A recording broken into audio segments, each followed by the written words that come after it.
Dans la région, la Marche mondiale de la femme a eu lieu simultanément dans 5 villes, Rouyn-Noranda, Amos, Val-d'Or, Ville-Marie et La Sarre.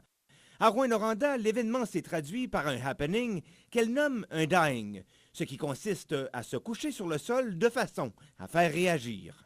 On est obligé de remettre des énergies là où on avait déjà fait des avancements. Ça fait que ça augmente la charge de travail qu'on doit faire pour atteindre cette société juste, égalitaire que nous souhaitons. Les décisions prises par le gouvernement Couillard ont fragilisé la place qu'occupent les femmes dans la société. La politique en est un bon exemple pour certaines. D'autres misent plutôt sur leur individualité pour réussir dans le domaine. Moi, j'ai de la difficulté avec l'inégalité. Je pense qu'il faut premièrement essayer de se présenter en politique. Je sais que c'est pas facile.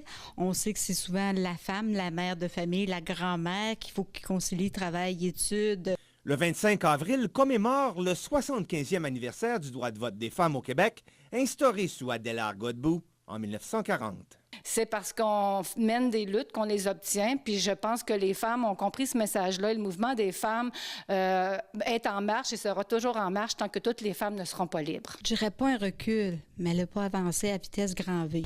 Depuis plus de 75 ans que nos mères, nos grands-mères ainsi que nos arrière-grands-mères se battent pour leurs droits ainsi que pour la place qu'elles occupent dans notre société. Sauf que jusqu'à maintenant, certes, la route a été difficile, mais qui plus est, les efforts, eux, demandent à être renouvelés. Christopher Brault, RNC Nouvelles, à Rouyn-Noranda.